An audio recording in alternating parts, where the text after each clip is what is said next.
There we go.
right, folks. That was Geno White doing Billy Cobham's Stratus.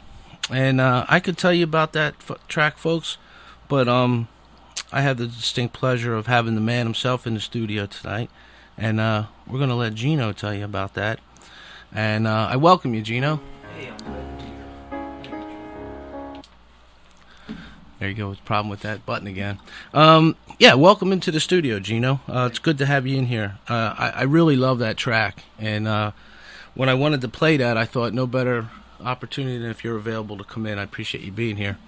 So why don't you tell us a little bit about that track there? Well, of course, that's Stratus, Billy Cobham. And, if you look at the history of fusion, Cobham was still with the Mahavishnu Orchestra at the time.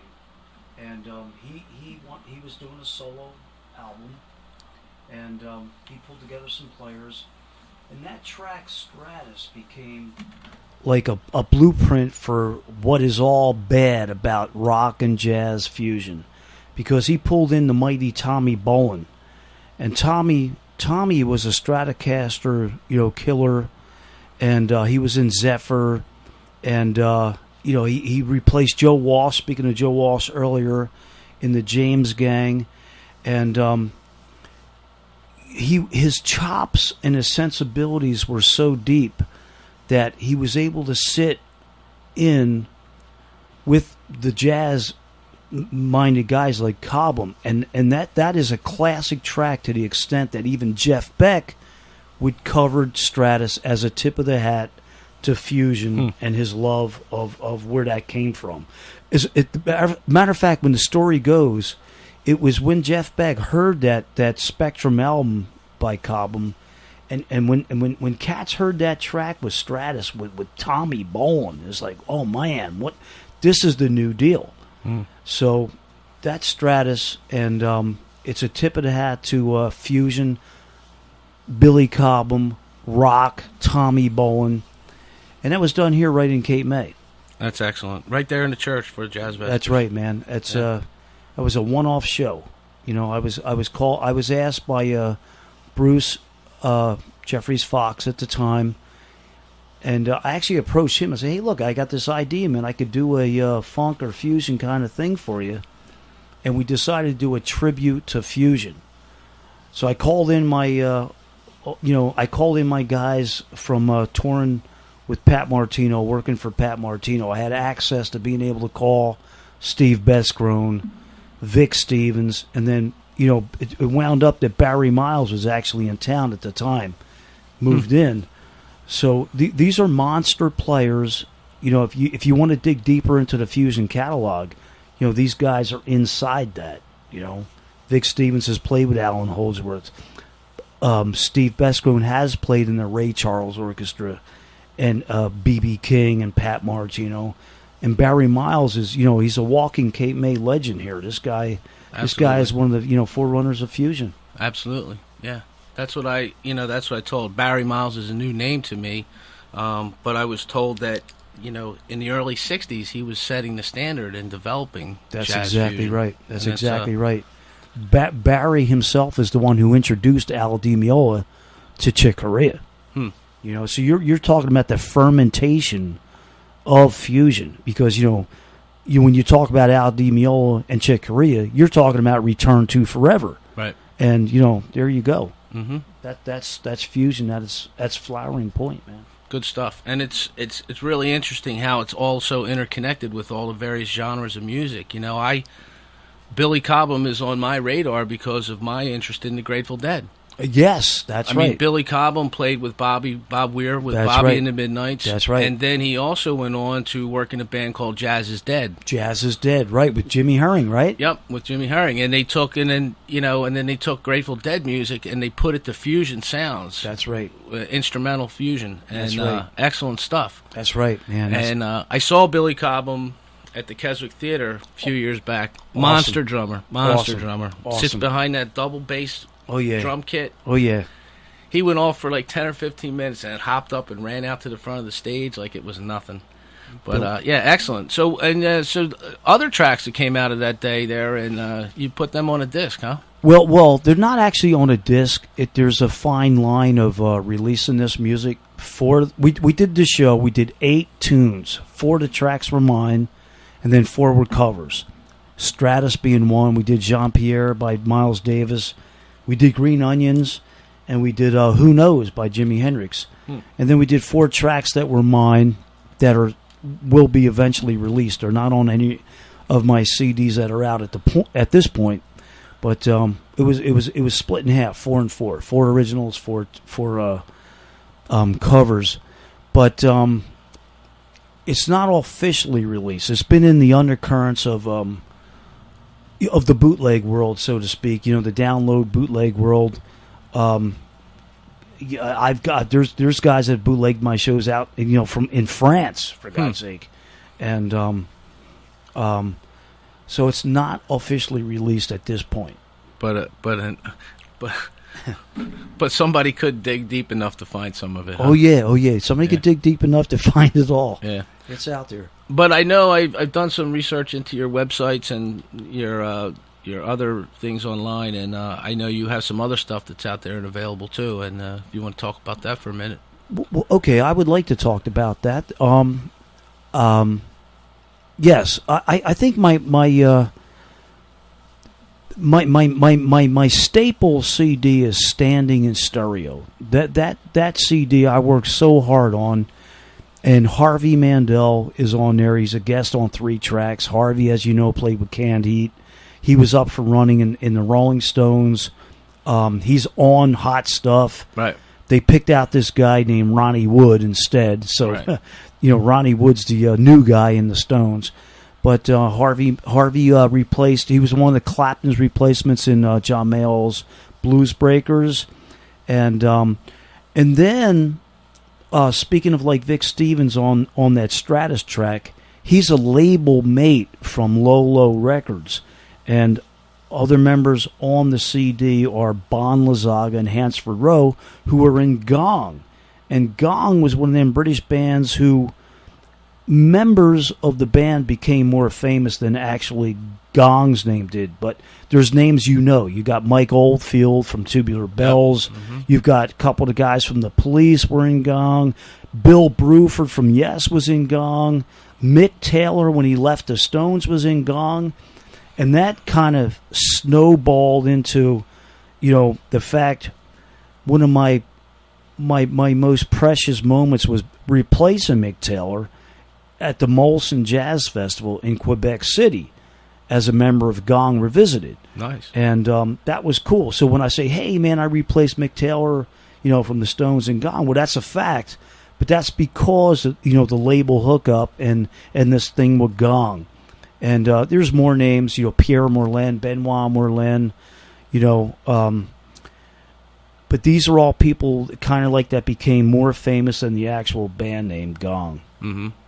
Yeah, it sounds like Gong was kind of more like a workshop, like John Mayall's was. That's exactly right. You know what? That's exactly right. And that's a good way to put it, man. As opposed to being a band, it was a workshop where a bunch of musicians just came together and worked it out. That's right. That's right, man. That's right. It's kind of like the John Mayall thing, man, because you got Mick Taylor, you got Eric Clapton, you got Mick Fleetwood, right? You know, and John McVie went through there too. Yeah, and also Peter Green. Peter Green left the Mayall band and started Fleetwood Mac. Yep. You know, there probably were, I think, 30 to 40 people that went through there. Oh, yeah. And a handful of them, you know, went to the top. Oh, yeah. Yes, indeed. But it's great to hear, you know, I always, you know, I've known musicians over the years that I thought had the chops to really take their skill to a higher level and do something with it. And it's kind of frustrating to not see that. As a person who would really love to be able to do that, I look at those people and I think, oh, man, how could you squander that opportunity? So it's great to see somebody, you know, who really takes it to the next level, who goes outside of their community and does things like play at the Quebec festivals and gets into a label and works with people that you grew up listening to that you admired and you wanted to be like. You know, you grew up listening to Billy Cobham, and here you are in a church in Cape May, New Jersey, playing Billy Cobham. That's right. With national musical figures. It's got to be phenomenal to do that. Well, it is phenomenal, and I'm very lucky, and I'm blessed. I feel very blessed. I mean, I am a true homeboy. I've been in Cape May my entire life. and I've toured the country. I've hit different spots of the world. I keep coming home. I actually never have left Cape May, as a home point. But that's a blessing that I've been gifted. I'm very lucky to have been able to do that, and and I continue to do that. That's still like in the mix. Currently, I teach all week long and I perform locally, but that able to touch on the outside and go elsewhere is right there. It's the music business, so it's coming and it inhales and exhales. So it's there. I'm still doing that, even though I haven't gone anywhere in a little while. I am in that mix. Right. And I guess with the increases in technology now, it makes it even more possible to stay in Cape May and be involved in other projects like that. That's absolutely true, man, because, I did an interview a little while ago, and I tried to explain the difference between music and the music delivery business. Well, they're two different things. So, like you said, right now, the technology, man, everything that's online, the music delivery business is accessible. Some of the major labels are really complaining about losing money, but technically, there's more music being sold now than any other time in the history of mankind. Really? Yeah, because so much of it is now in the hands of the independent artist. Right. And that's awesome. Right here in Cape May, we got a whole batch of independent artists that are doing really cool things. Exactly. And that's awesome. Jim Ross, Brian Lee, just to name two. I just found Brian. It was one of my students. Yeah. And so you know what? Yes, indeed. He had a Kickstarter thing going, and of course I funded that. Gordon Vincent just put out a thing, and I paid into his thing because he had a situation where he wanted to give it away, and I felt that he shouldn't. But that's his thing, that's his business. So to show effort on my part, I still paid for the download. Well, you know what? Jim Ross told me he'd give me a disc, and I said, "Give me a disc? No. I'll pay you for a disc." Well, there you go. No, I can't do that. I said, "Yeah, you do. You got to at least recoup your expenses." Well, see, that's another the objective. That's another area, though. So you got to understand. See, there's parts of the old way of doing business that still need to be shuffled in. People, the new artists they've got to morph the old business ways into the new ways. Now, technically you should get a free one. You know why? Because the concept was when you had a record deal and you put out a CD, you should allow 20% for promo. You know what I mean? Because guess what? What's the first rule for an independent musician? Warner Brothers is not looking for you. Right. So guess what? You gotta get yourself out there. Right. If you get 100 CDs, you should give away 20. Yeah. But make sure you give them away to good guys like yourself who's going to play it on 101.5. That's the sole reason I should probably get a free CD. That's right. But anyway, Cape May is just chock full of excellent musicians. Yes, I mean, I've been down here for 2.5 years now, and I've really been impressed with what I've seen down here, and it's awesome. I'm real happy with being a part of the music community down here. And, well, that's awesome, man. Awesome. Well, tell us a little bit about what do you see coming up for you in the fall and in the winter, and do you have any gigs or? Well, yeah. Coming up in the fall. I continually teach, so there's an open line. I teach all week long, all levels of students. You have to be an animal lover, though. You're not allowed into my house if you don't like animals. Oh, okay. So, and then I'm sketching out music for another CD. Okay. And I'm still signed to Lolo Records. So if it's going to come out on Lolo, that's one thing. It's got to kind of meet the format, although it's pretty open. And I'm constantly playing locally. So locally, man, I'm at the Batter. It seems like about every other week right now.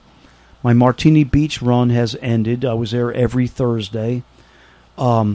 Last winter, I shot into the Taj Mahal, and I don't know what that, I don't know where that'll bring me this winter, but that's what's coming up in the very near future. That's what's coming up. New CD in the works and local gigs. Sounds great. Yeah. Well, people can keep in touch with you on GenoWhite.com. Yeah, Geno with an E. GenoWhite.com. Geno with an White E. with That's an E. right. Yeah, and I just recently got myself on the mailing list, so you Yeah, can I go saw there that. and Yeah. put your name on the mailing list, and you can stay in touch with the goings on of Geno White. Well, listen, Geno, we're going to get back to some music here, Awesome. and it's been a pleasure having you in, and I thank you, and we will look forward to what you have coming up in the future. Well, I thank you, Joe. I'll be in tune with you, and thank you for having me tonight, brother. You got it, bro. And we're going to get back to some music here.